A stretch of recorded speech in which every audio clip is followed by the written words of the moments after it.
Hello friends, welcome back to my YouTube channel IAS commando.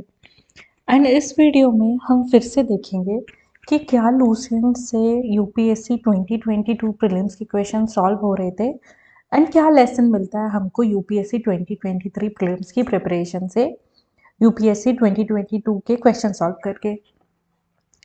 So let's begin solving the questions.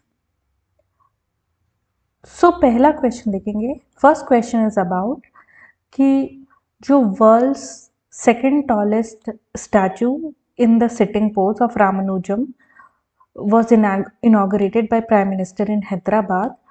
तो अभी अगर recently उस समय जो रिसेंटली हुआ था तो रामानुज जो है इनका जो सिटिंग स्टैचू था, स्टैचू ऑफ इक्वालिटी कहलाता है एंड उसको इनाग्रेट किया हुआ था। तो उस कॉन्टेक्स्ट में एक क्वेश्चन पूछा है। तो अभी रामानुजम जो है इनके बारे में हम क्या जानते हैं कि ये एक भक्ति सेंट थे। तो भक्ति सेंट किस चीज़ के बारे में बात करेंगे? डिवोशन के बारे में बात करेंगे, है ना। एंड रामानुज जो थे वो विशिष्ट अद्वैत के प्रोपोनेंट थे।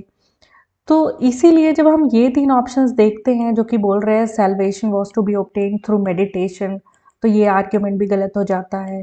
Logical argument were essential means for highest bliss, ये भी गलत हो जाता है। And Vedas are eternal sustain and holy authoritative तो नहीं बोलेंगे, तो ये भी गलत हो जाता है। अभी देखते हैं लूसेंट में क्या ये हमको मिल जाता था। तो लेट्स सी। तो यहाँ पे आप देख सकते हैं जहाँ पे भक्ति सेंट्स के बारे में दिया हुआ है, तो यहाँ पे रामानुज के बारे में दिया हुआ है कि वैष्णव सेंट जो थे, bhakti saint, he was the earlier exponent of bhakti movement and Vishishta Advaita philosophy. तो भक्ति मूवमेंट है और भक्ति मूवमेंट के बारे में हम क्या पढ़ते हैं कि भक्ति मूवमेंट जो बोलता है कि best form of worship is singing and realisation of God by personal effort without the need of priestly class. And ये सब एम्फेसाइज करते हैं purity of heart, mind, humanism and devotion. तो ये भक्ति मूवमेंट बता रहा है बेसिकली आपको। तो इस बेसिस पे हम ऑप्शन ए चूज कर सकते हैं। तो हमारे हिसाब से ऑप्शन ए आंसर हो जाता है इस क्वेश्चन का। Okay, so this is how we solve this question based on Lucent. वैसे तो अगर आप एनसीईआरटीज भी पढ़ रहे हैं तो आपको भक्ति मूवमेंट के बारे में काफ़ी कुछ पता चल जाएगा। Any good book that you read for ancient India, उसमें मिडिवल इंडिया, तो उसमें आपको भक्ति मूवमेंट के बारे में पता चल जाएगा बिकॉज अर्ली मिडिवल पीरियड का ये टाइम है। So this is how we solve this question. तो ये ऐसा नहीं है कि सिर्फ लूसेंट में दिया हुआ है, हाँ लूसेंट में भी दिया हुआ है वाली बात है। Okay, so let's move on to next question. ये क्वेश्चन संगम लिटरेचर के बारे में है। तो इस क्वेश्चन के पहले अपन स्टेटमेंट देख लेते हैं। तो ये बोल रहे हैं कि Sangam poems are devoid of any reference to material culture. अभी संगम लिटरेचर जो है उसकी जो पोएम्स है वो ऑलमोस्ट 9000 ईयर्स तक कंपोज करी हुई है। तो 9000 ईयर तक जो कंपोज करी होगी पोएम्स वो विदाउट मटेरियल रेफरेंस के तो नहीं बनेगी। So this is what logic says, but we don't have to solve the question on base of logic, हमें यहाँ पे फैक्ट्स भी यूज करने हैं। सेकेंड है कि social classification of varna was known to Sangam poets. Yes, वर्ण जो है वो काफ़ी अर्ली एग्जिस्टेंस है उनका। तो और ये क्योंकि पोएम्स इतनी दिन चली हैं तो बाय दैट टाइम वर्ण की जो सिस्टम है वो काफ़ी इवॉल्व हो रही थी, तो definitely it must be known. तो हमारा ये हमको आंसर लगने लगता है। अभी ये बोल रहा है Sangam poem have no reference to warrior ethic. तो अभी ये इतनी अर्ली ईयर्स की पोएम है तो ऐसा हो नहीं सकता कि दे वहाँ पे वॉरियर एथिक की बात ना हो रही हो। And last is Sangam literature refers to magical forces is irrational. तो संगम लिटरेचर जो है वो जहाँ पे बना हुआ था तो उन असेंबलीज को बोलते हैं कि उन्हें गॉड्स ने भी अटेंड किया हुआ था। तो अब वो मैजिकल फोर्सेस को इरेशनल बोले, ऐसा हमें इरेशनल लग रहा है ना। तो इस हिसाब से हमारा आंसर बी हो जाता है। Let's see weather Lucent gives us this answer और नॉट। तो संगम के बारे में यहाँ पे बताया हुआ है कि it was an assembly of Tamil poets under the patronage of Pandyan kings in Madurai. 19 9,990 years it lasted, may be थोड़ा एग्जैगरेशन हो सकता है.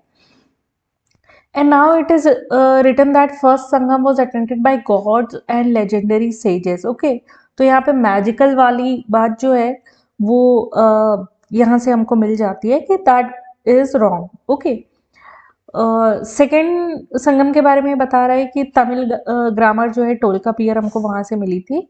एंड जो थर्ड संगम है जिसके वर्क सर्वाइविंग है एट्टू टोगई, पाटू पट्टू और पट्टीनेल के लिए नक्कू, तो इनके बारे में बात की गई है. तो ये वाले जो सर्वाइविंग टेस्ट है ये हमको काफ़ी सारी चीज़ें बताते हैं. तो ये बता रहे हैं कि ये नैरेटिव फॉर्म में है. एंड व्हाट एल्स, अभी आप देखेंगे तो ये Silappatikaram, please forgive me for the pronunciation. तो ये कोवालन और माधवी की स्टोरी है. तो आप भी जब if you go on Wikipedia and search these stories, तो आपको बहुत ही इंटरेस्टिंग स्टोरीज पढ़ने को मिलेंगी उस टाइम की. It will be very good if you read those if you have free time. Okay, तो काफ़ी इंटरेस्टिंग स्टोरीज है ये. तो इनमें तब के पॉलिटी, एथिक और सोशल ऑर्डर जो भी है उसके बारे में बताया हुआ है. इनमें polity, ethics and social norms जो भी हैं उस समय के, उसके बारे में बताया हुआ है. तो this is was what one of our statement was saying. Okay, तो अभी हमने इतना देख लिया. अब हम अपने स्टेटमेंट्स देखते हैं. तो हमको वहाँ से पता चल जाता है कि भाई सोशल एथिक्स के बारे में बता रहे हैं तो वर्ण व्यवस्था के बारे में ज़रूर बता रहे होंगे. पोएम्स में वॉरियर एथिक नहीं है, ऐसा हो नहीं सकता. मैजिकल फोर्सेस के बारे में हम देख चुके हैं, मटीरियल कल्चर के बारे में हम देख चुके हैं. So let's move on to the next question. So this can easily be solve with the help of Lucent, अगर हमने अच्छे से ये वाला पार्ट पढ़ा हुआ है. तो let's move on to the next question. Next question हमारी ये डायनेस्टीज़ के बारे में है. अगर आपने मेरा पहला वीडियो देखा होगा तो यूपीएससी ने आई थिंक 2022, 2021 और 2020 में ये लेसर डायनेस्टीज़ जो है, लेसर नोन डायनेस्टीज़ जिनके बारे में हम मेजरली पढ़ नहीं रहे हैं, इनको पकड़ा है और इनसे काफ़ी सारे क्वेश्चन पूछे हैं. तो यू कैन सी दैट. तो इस क्वेश्चन को क्या हम लूसेंट की मदद से सॉल्व कर सकते हैं, लेट्स सी दैट. तो अभी ये क्वेश्चन इसलिए थोड़ा टफ हो जाता है बिकॉज इस टाइप का जो क्वेश्चन दिया हुआ है कि ओलिव है उसको खराब कर रहा है, एलिमिनेशन की टेक्निक को खराब कर रहा है. तो बेसिकली यहाँ पे क्या हो रहा है कि this makes the question tough because यहाँ पे एलिमिनेशन टेक्निक्स जो है वो खराब हो रही हैं. Because only 1 pair, 2 pair, 3 pair, 4 pair में हमको सबको जानना है कि वेदर दिस इज करेक्ट और नॉट. तो let's see whether we can do this question with the help of Lucent और नॉट. तो देखते हैं. तो sorry for the quality of image and also for the annotations I have made in my book. Okay, but this is the book I have and I don't have it's PDF. तो वो clear photos मैं आपको नहीं provide कर पा रही हूँ. Next time when I will scan, I will definitely try some CamScanner to scan this. तो चंडेल ऑफ जेजा भुक्ति हम देखें तो नानुक चंडेल हमको यहाँ पे मिलता है. सो लेट्स सी. ओके, तो ये वाला हमारा करेक्ट हो जाता है, नानुक चंडेल डायनेस्टी. तो 1 पेयर तो हमको करेक्ट मिल गया. ओके, अभी जय शक्ति के बारे में देखते हैं. तो weather he is a descendant of Parmar dynasty और नॉट. तो परमार डायनेस्टी के बारे में देखें तो श्रीहर्षा ये जो हैं ये हमें इनके फाउंडर मिलते हैं. And we don't find anything about Jay Shakti here. Okay, let's see Nagbhattu, whether he is from Gurjar Pratihara dynasty. तो let's see. तो गुर्जर प्रतिहारा डायनेस्टी देखते हैं अपन. प्रतिहार डायनेस्टी जो है नागभट्ट 1, तो जब नागभट्ट 1 इनके हैं तो नागभट्ट 2 भी इनके होंगे. So we get this also correct. तो अभी तक हमको नानुक और ये 2 करेक्ट मिलते हैं. भोज किंग अगर हम देखें तो ये काफ़ी, ये राष्ट्रकूट एम्पायर के किंग नहीं है. भोज किंग इफ यू सी तो he is not definitely a Rajput, he does not definitely belong to Rajput dynasty. ये प्रतिहार डायनेस्टी के किंग थे. तो विल सी दिस. तो ये प्रतिहार्स में आप देखिए, गुर्जर प्रतिहार्स में it is given Bhoj Mihir. Bhoj was the greatest king of the dynasty 1836 से 882 तक. ओके, सो यहाँ से हमको ये सब तो पता चल जाता है. ओके। हमको किस किस चीज़ के बारे में पता चल रहा है, वी गेट आइडिया अबाउट 3 कि ये दोनों करेक्ट हैं and this one is not correct. तो अभी यहाँ पे हमारा आंसर ओनली 3 पेयर्स या ओनली 2 पेयर्स हो सकता है। अभी अगर जय शक्ति को हम परमार डायनेस्टी का नाम माने, because it is not explicitly given, है ना। जय शक्ति को अगर हम परमार डायनेस्टी का नाम माने because it is not explicitly given, so we get only 2 pair. Dynasties को ये एक्सप्लोर किया जाए, इन डायनेस्टीज को ये अगर एक्सप्लोर किया जाए तो हमको ये पता चलता है कि Jay Shakti was a Chandel ruler. So this is how we can solve this question. Let's move on to the, तो यहाँ पे बिकॉज ये एलिमिनेशन पार्ट इतना टफ बन गया है, इसलिए हमको इतना सारा पढ़ने के बाद भी, इतने सारे फैक्ट्स जानने के बाद भी ये क्वेश्चन थोड़ा डिफिकल्ट लगा। तो this is how they can make question difficult. ये बहुत अच्छा तरीका निकाला है यूपीएससी ने एलिमिनेशन टेक्निक्स को बेकार करने का। तो अगर आप एनसीईआरटीज में पढ़ेंगे तो चंडेल में जय शक्ति रूलर का नाम दिया हुआ होगा। So let's move on to the next question. So we should never leave NCERT is what I am saying, क्योंकि बहुत इंपॉर्टेंट फैक्ट नहीं, उसमें कोई अगर रैंडम भी फैक्ट अगर आ जाता है तो भी वो आ जाता है एग्जाम में। So let's move on to the next question. अभी ये क्वेश्चन है कि ये आपको मेजर रॉक एडिक्ट्स जो भी अशोक की हैं, द ग्रेट किंग अशोक, उनकी जो साइट्स है उनके नाम दिए गए हैं and they are asking in which state they are. Okay, so let's see कि कहाँ कहाँ पे हमको मिल जाएंगी। तो अभी ये 14 मेजर रॉक एडिक्ट्स जो हैं वो लूसेंट में एक टेबल में दी हुई हैं। टेबल्स लूसेंट में बहुत इंपॉर्टेंट है। You can get at least one of the question correct if you do tables. तो देखते हैं क्या क्या दिया हुआ है। तो धौली पूछ रहा है, धौली, धौली किधर है? तो according to this Dhauli I think Orissa में ही है। धौली और तोसाली, जो भी धौली, तो वो खुर्दा उड़ीसा में है। Okay, yes. एंड नेक्स्ट देखते हैं एरागुड़ी, आंध्र प्रदेश। तो इसका स्पेलिंग थोड़ा अलग है इसमें। दे आर लूसेंट में इसको येरागुड़ी दिया है, एरागुड़ी दिया है, तो वो करनूल आंध्र प्रदेश में है। Okay, next we can see Jaugada, Madhya Pradesh.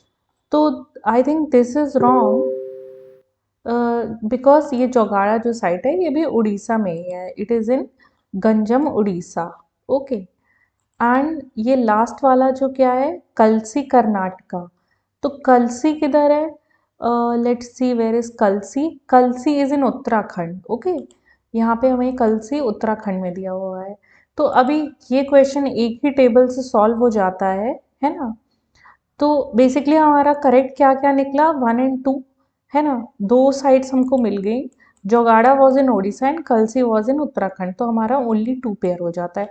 तो ये क्वेश्चन ऐसा है जो भले ही इन्होंने बहुत डिफिकल्ट किया है बिकॉज एलिमिनेशन टेक्निक्स काम नहीं करेंगी, still you can solve it from a single table in Lucent. So this is where Lucent helps a lot, क्योंकि आप ये टेबल्स पढ़ लीजिए, है ना, तो आपको ये क्वेश्चंस बन जाएंगे। Okay, so let's move on to the next question. Next question हमारा है with reference to Indian history consider the following text. कौन कौन से टेक्स्ट हमको बोल रहे हैं? नेति पकड़ना, परशिष्ट पर्वन, त्रिशस्तिलक्षण महापुराण एंड अवदान शतका। ओके, तो अभी देखिए इसके लिए क्या है कि if you see in Lucent तो आपको पता चल जाएगा कि ये जो परशिष्ट पर्वन है और जो ये 4th बुक है, these 2 books are Jain text. Okay, तो देखते हैं कैसे पता चला हमको, how these 2 books we are calling them Jain text. तो यहाँ पे आप देखिए लूसेंट में where Jain literature is given, so we are told कि यहाँ पे परशिष्ट पर्वन जो है it is an appendix of Mahapurana, है ना, जो कि हेमचंद्र ने लिखी हुई है। तो here you get the author of this book also. तो ये दोनों चीज़ें तो आपको पता चल जाती हैं। ओके, तो अब हमारा क्या है कि 2 and 4 हमारे कौन कौन से उसमें है, बी में है एंड डी में है। ओके, तो अभी ये 3 वेदर 3 इज करेक्ट और नॉट, तो इसको कैसे जाने? तो अभी ये अगर आप इस वर्ड से फेमिलियर हैं अवदान, तो ये बुद्धिज्म जब भी हम पढ़ते हैं तो वहाँ पे इसका वर्ड होता है नोबल डीड्स, है ना, noble deeds noble life. And ये शतक जो है, जैसे जाटक टेल्स है वैसे ये शतक जो वर्ड है ये 100 के लिए यूज होता है। तो 100 नोबल टेल्स इसका मतलब बनता है, लिटरल मीनिंग बनता है। I don't know about the deeply की इस बुक में क्या है क्या नहीं है। ओके, तो अब ये दिव्य अवदान, तो ये अगर आप वर्ड मीनिंग, ये वर्ड्स के रूट्स देख रहे हैं तो आपको पता चलेगा कि ये बुद्धिस्ट टेक है। एंड यहाँ पे me being a Jain I know कि we don't have any text call this, तो I can eliminate this. Okay, so मेरा B2 and 4 आंसर आ जाता है। अब ये अवदान, ये जो वर्ड है ये बुद्धिज्म से रिलेटेड है, ये कैसे पता चलेगा? तो फॉर दिस लूसेंट से हमको कितना मैसेज मिल सकता है वो देखते हैं। तो लूसेंट में हमको अगर जहाँ पे लिटरली सोर्सेज शुरू में दिए हुए हैं तो बताया हुआ है कि अनुपाली टेक्स्ट, जिनका मतलब है कि Sanskrit text and other text, तो ये दिव्य अवदान है। अभी आप दिव्य अवदान को अगर सर्च करेंगे गूगल पे तो आपको पता चलेगा कि Avadana is about the noble lives of Buddha, है ना। So this is how we can solve this question. तो यहाँ से हमको कुछ तो पता चल रहा है, ऐसा नहीं है कि that thing is completely avoided. Okay, तो यहाँ से एंड अगर हम ये देखेंगे नेति पकड़ना, तो this is also a part of Khuddaka Nikaya जो सूत पिटक में है। तो फिर अब क्या है, बिकॉज यूपीएससी का पैटर्न इवॉल्व हो रहा है, अब कट ऑफ बहुत ही कम जाता है, तो आपसे डायरेक्ट ये नहीं पूछेगा कि जो कि बुद्धिस्ट कैनोनिकल टेक्स्ट हैं तो उसमें से विनय पिटका, धम्म पिटका, सूत पिटका किस किस के लिए है। ये बेसिक क्वेश्चंस बहुत ही बोरिंग हो चुके हैं, अब इसके अंदर से ही ये टेक्स्ट पूछेंगे, तो that's why the toughness of this question, है ना। तो क्योंकि यूपीएससी का पैटर्न इवॉल्व हो रहा है तो अब वो अंदर जाएंगे क्वेश्चन के लिए, तो अपन को थोड़ा तो डेप्थ में जाना पड़ेगा if we want to solve this question. So we get the answer 2 and 4 here. Okay, now let's move on to the next question.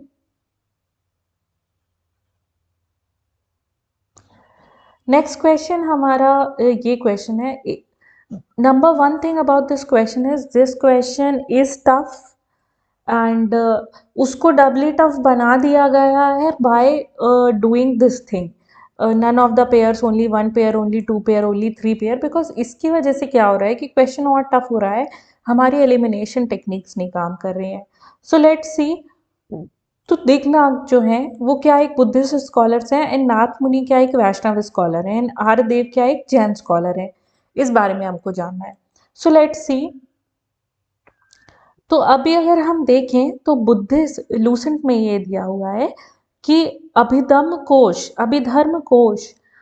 Is a text, Buddhist text that is written by Dignaga.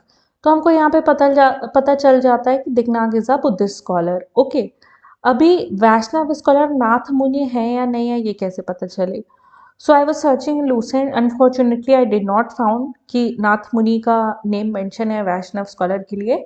But भक्ति movement जब आप पढ़ रहे हैं, अल्वर्स और नयनार्स के बारे में जब आप पढ़ रहे हैं, तो नाथ मुनि के बारे में प्रोमिनेंटली इसलिए दिया हुआ होता है बिकॉज जो दिव्य प्रबंधम है, जो बुक है, जो कि अल्वर्स की प्रोमिनेंट बुक है। अल्वर्स कौन थे? जो वैष्णवाइट्स थे भक्ति मूवमेंट में। तो उनकी जो बुक है नालयार देवी प्रबंधम, सो उसको कंपाइल किया है नाथ मुनि ने। And now this fact is not very uncommon. ये जब भी आप हिस्ट्री की बुक्स पढ़ रहे हैं, मिडीवल इंडिया की कोई भी बुक पढ़ रहे हैं, तो आपको इसमें दिया होगा। So this is where Lucent is falling short, and I am shock because काफ़ी फैक्चुअल इंफॉर्मेशन इसमें दिए रहते हैं, and this is one of the things जो कि इंक्लूडेड होना चाहिए। आर्यदेव के बारे में बात करें तो honestly I would not have known, and ये कहीं से भी पता नहीं चल सकता है कि whether Aryadev was a Jain scholar और नॉट, बिकॉज जैन स्कॉलर जो हैं दे आर वेरी फ्यू, है ना। तो हेमचंद्र हैं जैसे कि, एंड इसमें कोई भी कंफ्यूज हो सकता है बिकॉज यहाँ पे स्कॉलर्स की बात कर रहे हैं। एंड अगर देव नाम देखें तो जैन तीर्थंकर के नाम में देव रहता है, जैसे ऋषभ देव, इस तरीके से। तो whether Aryadeva is a Jain scholar और not, I would have not have known in any case. तो यहाँ पे इस क्वेश्चन को लगा पाना बहुत मुश्किल है। Still I would not have left this question, I would have marked 2 and 3, only 2. Why? Because कि इसके बारे में मुझे पता नहीं है. If he was a prominent Jain scholar तो कहीं ना कहीं पढ़ने में आ जाता. So on that basis I would have taken a chance because I knew about these two. तो अभी ये बट स्टिल ये सही हो जाता या गलत हो जाता, that is a matter of luck. यहाँ पे बताया नहीं जा सकता है. If you now search about Aryadev, तो ये श्रीलंकन बुद्धिस्ट स्कॉलर थे, है ना. तो बुद्धिज्म और जैनिज्म को अब थोड़ा और डीप में पढ़ना पड़ेगा हमको. बहुत ही ऊपर से पढ़ के अब क्वेश्चंस नहीं हो रहे हैं, but they are still being asked. Okay, so let's move on to the next question.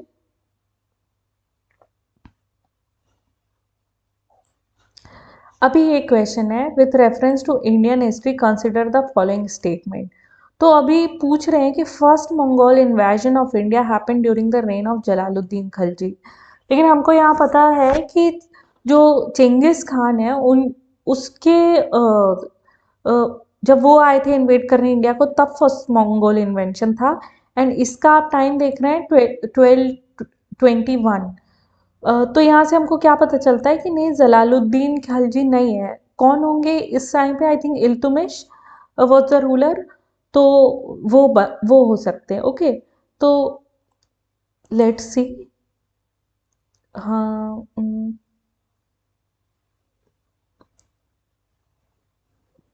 C he save Delhi. Iltutmish के रूल में थे, शमशुद्दीन इल्तुमिश के रूल में आए थे.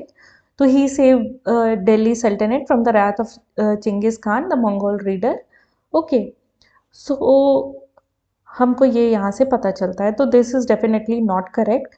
अभी हम देखें कि Mohammad bin Tughlaq temporary loss portion of north west of his kingdom to Mongols.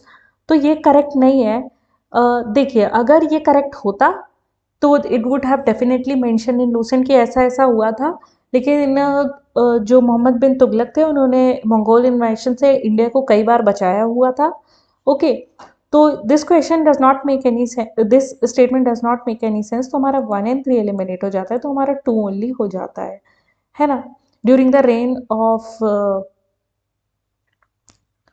Alauddin Khilji, one Mongol ascent march up to Delhi and besiege the city. Okay.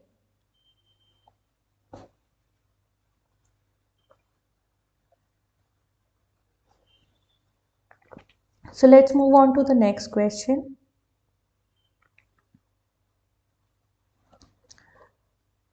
अब ये क्वेश्चन पूछा गया है कि with reference to Indian history who of the following were known as कुलादरा. तो अभी ये question why this is tough, because ये कहाँ पे दिया हुआ है. मिडीवल टर्म्स उतनी आसानी से याद नहीं होते हैं.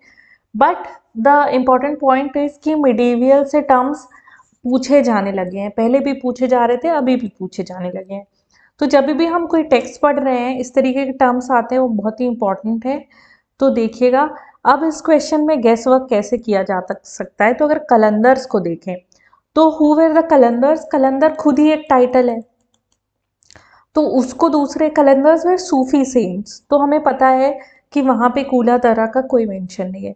पर्शियन कैलीग्राफिस्ट की अगर बात करें, तो जो लिखा जाता है नस्तलिक जो स्क्रिप्ट है उसमें लिखा जाता है, तो कुलादरा उनको बोले तो that does not make any sense. अब हम बच जाते हैं, we are torn between Arab merchants and Sayyids. So though Sayyids is the correct answer. तो इन दोनों में से कोई एक गेस वर्क करना पड़ता. तो आई would have not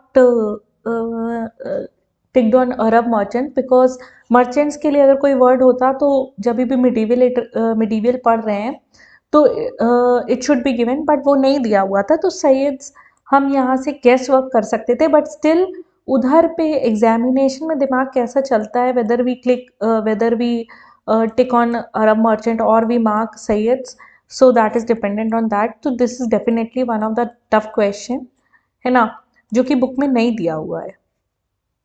let's move on to the next question.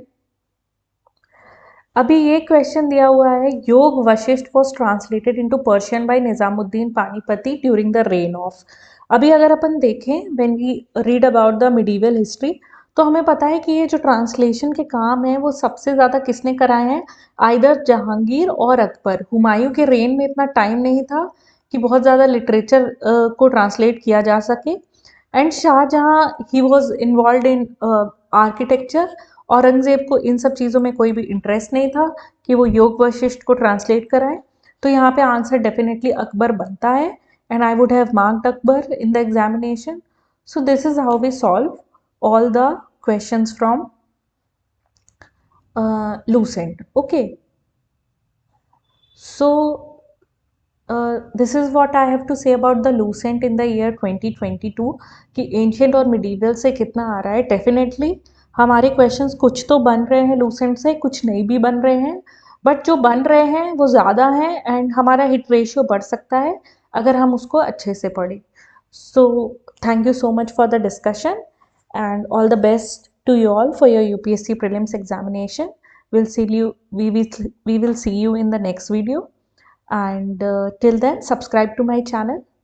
So thank you.